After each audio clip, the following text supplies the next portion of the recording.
அன்பார்ந்த நேயர்களுக்கு பிரபல நடிகர் ராஜகிராமன் மகள் பிரியாங்கிற பொண்ணு ஒரு முனியராஜுங்கிற ஒருத்தர் காதலிக்குது. காதலிச்சதுல குடும்பத்தில் எதிர்ப்பு தெரிவிக்கிறாங்க. இந்த பையன் வேண்டாம், இவரோட நீ சரியா வாழ முடியாது, நல்ல வாழ்க்கை உனக்கு கிடைக்காதுன்னு சொல்லி அந்த பெண்ணுடைய வளர்ப்பு தந்தை ராஜகிரண் எவ்வளவோ தடுத்தா அந்த பெண்ணை அதை மீறுது.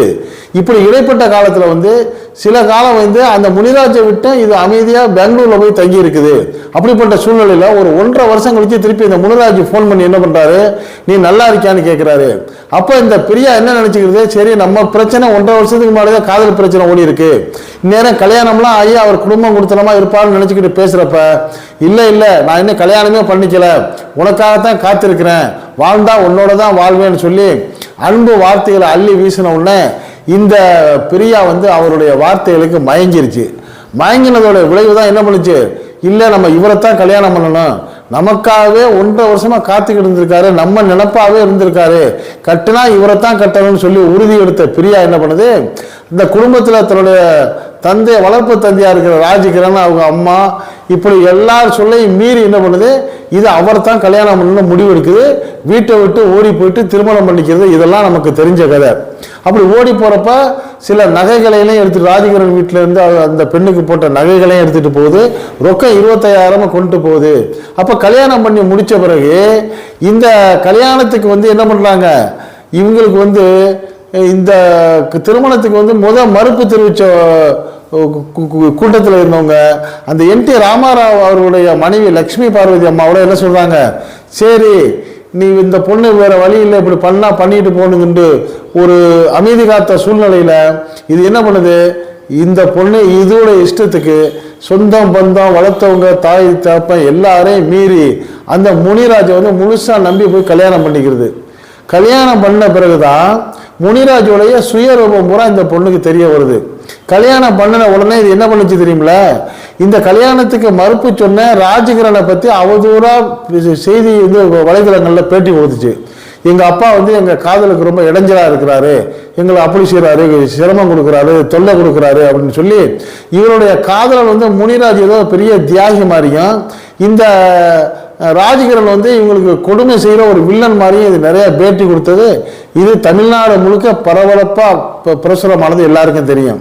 இப்படிப்பட்ட நிலையில தான் சமீபத்தில் சில தினங்களுக்கு முன்னாடி இதே பிரியா என்ன பேட்டி கொடுக்குது, ஐயோ நான் என்னுடைய அந்த கணவனா இருந்த முனிராஜை விட்டு நான் விலகிட்டேன், விலகி இப்ப நான் தனியா சிங்கிளா இருக்கிறேன், நான் ரொம்ப வருத்தப்படுறேன், வேதனைப்படுறேன், எனக்கு சொல்லலாம் துன்பங்களை கொடுத்துட்டாரு இந்த முனிராஜ், அவரு சரியான குடிகாரர், அதாவது முட்டா குடிகாரர் இருந்தாரு, குடிச்சிட்டாருன்னா அவர் என்ன செய்யறாரு அவருக்கு தெரியாது, என்ன போட்டு அடி அடி அடின்னு அடிச்சு சித்திரவதைப்படுத்துவாரு, கெட்ட வார்த்தையெல்லாம் பேசுவாரு, அவர் பேசக்கூடிய பேச்சுக்கெல்லாம் காது புளிச்சு போயிரு அந்த அளவுக்கு பேசுவாரு, அதையெல்லாம் நான் தாங்கிக்கிட்டு இருந்தேன். ஏன் இருந்தேன்னு சொன்னா, தடுத்த அப்பா அம்மாவை மீறி நம்ம எல்லாரையும் மீறி இந்த ஆளை கல்யாணம் பண்ணிக்கிட்டோம், இப்படி நம்ம இஷ்டத்துக்கு நம்ம தேர்வு செய்த இந்த வாழ்க்கையை நம்ம என்ன செய்யறது, நம்ம தான் அனுபவிச்சாகணும், எப்படியாச்சும் இவரை நம்ம திருத்திடலாம்னு நான் முயற்சி பண்ணேன், ஆனா என்னால முடியவே இல்லை. இவர் என்ன அடிக்கிறதோட மட்டும் இல்லாம பணத்தால டார்ச்சர் பண்ண ஆரம்பிச்சிட்டாரு. என்ன டார்ச்சர்னா, எங்க நீ போய் உன் வகைராவில் போயிட்டு பணம் 10 கோடி ரூபாய் பணம் வாங்கிட்டு வான்னு சொன்னாரு. என்ன நம்பி யாரு 10 கோடி கொடுப்பாங்க? நான் அந்த வீட்டில் என்ன டேடியோடைய பேச்சை மீறி இந்த கல்யாணத்துக்கு வந்த உடனேயே அவர் பகிரங்கமா ஒரு அறிவிப்பு கொடுத்துட்டாரு, எனக்கும் அந்த பிரியாவுக்கும் இனிமேல் எந்த விதமான உறவும் கிடையாது, அது என்னுடைய மகள் கிடையாது, என்னுடைய வளர்ப்பு மகளாக தான் அதை நான் வச்சிருந்தேன், ஆனா வளர்ப்பு மகளா வளர்த்தாலும் பெத்த மகளோட நான் அதிகமாக அதுக்கு பாசம் கொடுத்து செலவழிச்சு அதை நான் வளர்த்தேன், ஆனா அது நன்றி கெட்ட விதமா தனக்கு ஒரு தவறான வாழ்க்கையை தேர்ந்தெடுத்து போயிட்டதுனால இனிமே என் பெயரை எங்கேயுமே பயன்படுத்தக்கூடிய கூடாதுன்னு சொல்லி அவர் அப்பவே கட் பண்ணிக்கிட்டாரு.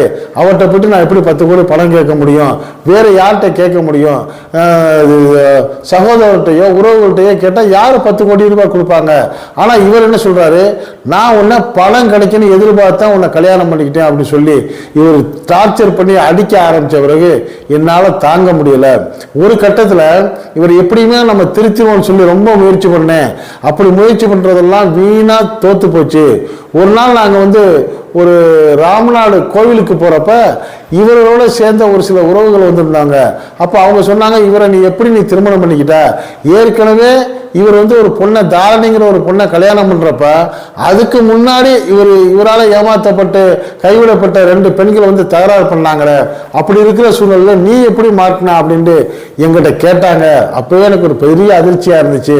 அதை நம்ம உடனே அந்த இடத்துல வச்சு அவர்கிட்ட கேட்டால் கோபப்பட்டுருவாரு, பின்னாடி கேட்போன்னு நினச்சிக்கிட்டு இருந்தேன். பின்னாடி நான் கேட்குறப்ப அவர் சொன்னார், ஆமாம் தாரணியை நான் 2021 செப்டம்பர் 8 நான் கல்யாணம் பண்ணிக்கிட்டேன். தாரணிக்கும் எனக்கும் நடந்ததுதான் லீகல் திருமணம், நீ எனக்கு லீகலா ஒய்ஃபே கிடையாதுன்னு சொல்லி என்கிட்ட சொல்லிட்டாரு. அப்படி சொன்னதப்ப ஏன் என்னை கல்யாணம் பண்ணீங்கிறப்ப அவர் நான் உன்னை கல்யாணம் பண்ணதோட நோக்கமே உன்கிட்ட நான் நிறைய எதிர்பார்க்கிறேன் அப்படின்றாரு. அது என்ன எதிர்பார்ப்புங்கிறப்ப அவரோட எதிர்பார்ப்புலாம் என்ன ஒரு பழங்காய்க்கும் மரமா வச்சு பழம் பெறட்டலாம் அப்படிங்கிற ஒரு திட்டம் வச்சிருந்திருக்காரு. இது எனக்கு தெரியாம பெற்றவங்க வீட்டில் உள்ளவங்க சொல்லலாம் கேட்காம இவருடைய வலையில நான் விழுந்ததோட விளைவு பாருங்க, என் வாழ்க்கையே நாசமா போச்சுன்னு சொல்லி கதறி அழுகிற இந்த பிரியா இப்ப என்ன சொல்றாங்க, நான் இப்ப அவரை விட்டு விலகி வந்துட்டேன். எங்களுக்கு நடந்த திருமணம் லீகல் திருமணமும் கிடையாது.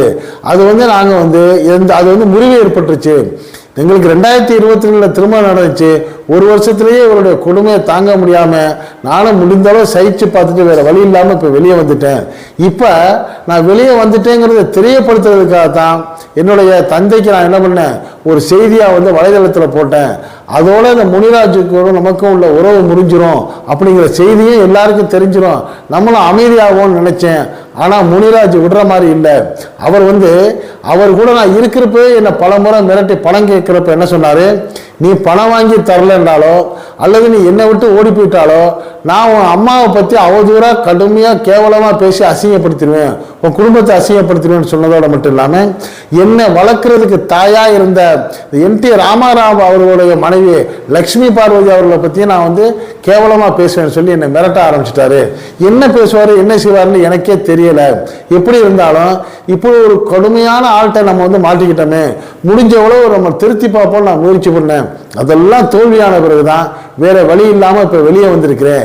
ஆனா இப்ப வெளியே வந்த பிறகு நான் வெளியே வந்தேங்கிற தகவலை சொன்ன பிறகு ஒரு அமைதியாயிருவாரு, நமக்கும் அவருக்கும் உள்ள உறவு முடிஞ்சதாக இருக்கும்னு நினைச்சுக்கிட்டு இருக்கிறப்ப மறுபடியும் அவர் என்னெல்லாம் செய்வேன்னு சொன்னாரோ அதையெல்லாம் செய்யற மாதிரி வலைதளங்கள்ல செய்திகளை பரப்பிட்டு இருக்கிறாரு. இது ரொம்ப வேதனையா இருக்கிறதுனால நான் சட்டப்படியா நான் காவல்துறையில என்னுடைய புகாரை கொடுத்து அவர் மேல ஒரு கடுமையான நடவடிக்கை காத்திருக்கேன்னு சொல்லி ரொம்ப வேதனையோட சொல்லக்கூடிய இந்த பிரியா என்ன சொல்றாங்க, இது நான் எடுத்துக்கிட்ட எனக்கு நானே வச்சுக்கிட்ட ஒரு கொடுமையான தீங்கு. இப்படி ஒரு பணத்துக்காக பெண்களை ஏமாத்தி அவங்கள வசியப்படுத்தி அவங்கள திருமணம் பண்ணி ஏற்கனவே பண்ண திருமணத்தை மறைச்சு அந்த பெண்கள்கிட்ட விரட்டி மிரட்டி பணத்தை கேட்கிற அளவுக்கு இவர் மோசமான ஆளுங்கிறது நமக்கு தெரியாம போச்சு. தெரியாம நான் மாட்டிக்கிட்டேன். ஆனா அதே சமயம் இப்ப இவர் என்ன பண்றாரு, என்ன வெளியே வந்த பிறகு என்னை மிரட்டிக்கிட்டு என்கிட்ட ஏதாவது ஒரு பெரிய தொகையை கேட்டு இவர் துன்புறுத்துறத பார்த்தா நான் எங்கே போவேன், எனக்கு எங்கேயுமே வழி இல்லை. இவருடைய டார்ச்சர் தாங்க முடியாம இந்த 1 வருஷ காலம் நான் உடம்பு சரியில்லாம ஒரு கட்டத்தில் ஒரு பைத்தியம் பிடிக்கக்கூடிய அளவுக்கு மனநிலை சரியில்லாத ஆளாக கூட போயிட்டு எனக்கு நான் தூக்க மாத்திரைகளை உபயோகப்படுத்தக்கூடிய அளவுக்கு ஆயிட்டேன். அப்படிப்பட்ட நிலையில என்னுடைய ஆரோக்கியம் பாதிக்கப்பட்டிருந்த சூழ்நிலையில கேள்விப்பட்ட மற்ற ஆளுங்க மூலம் கேள்விப்பட்ட எங்க டாடி, அதாவது ராஜகிரணை சொல்றாங்க, டாடி நான் அவ்வளவு துரோகம் அவர்கிட்ட பண்ணிட்டு வந்தோம், அவரை பத்தி அவதூறா செய்திகளை பரப்பி இருந்தோம், அவர் மனசு தாங்காம எனக்கு வீட்டுக்கு தேவையான பொருள்களையும் மருத்துவ உதவியையும் அவர் வேற ஆள் மூலியமா அவர் செஞ்சாருங்கிறத பாக்குறப்ப அவர் மாதிரி ஒரு உயர்ந்த உள்ள ஒரு பெற்றோரை காயப்படுத்தின எனக்கு இது சரியான தண்டனைன்னு எனக்கு தோணுது.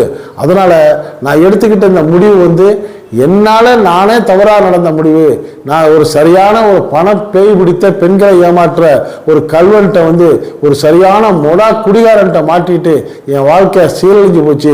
இதுக்கு நியாயம் கிடைக்கணும்னா நான் போராடுறேன், நிச்சயமா நீதி கிடைக்கும் அப்படின்னு சொல்லி அது என்ன பண்ணுது, சில தனியார் யூடியூப் சேனல்களுக்கு பேட்டி கொடுக்கறத கேட்கிறப்ப நம்மளுக்கெல்லாம் மனசு வலிக்குது. இதுலேருந்து நம்ம கிடைச்சிருக்கிற செய்தி என்னவா இருக்குன்னா, பெண்கள் காதல்ங்கிற பேர்னால வயப்பட்டு அந்த ஆண்களுடைய தரம் தெரியாம அந்த நேரம் அவங்க பேசக்கூடிய பேச்சுக்களை நம்பி போறதுனால, பெற்றோரையும் மீறி போறதுனால, பெற்றோரும் சொந்தங்களுடைய ஆதரவை இழக்கிறதோட மட்டும் இல்லாம அவங்க வாழ்க்கையை இழந்து இப்படி நிர்கதியா நின்று புலம்புறத நிலைமையை உணர்ந்து பெண்கள் எல்லாம் உஷாரா இருக்கணுங்கிற ஒரு கருத்து தான் இதுல வெளிப்படுதுங்கிற தகவலை தான் சொல்றோம். இது பற்றிய உங்களுடைய கருத்துக்களையும் இந்த கமெண்ட் செக்ஷன்ல கமெண்ட்ஸ் பண்ணுங்க. இந்த செய்தி பிடிச்சிருந்தா உங்க நண்பர்களுக்கும் உறவுகளுக்கும் ஷேர் பண்ணுங்க.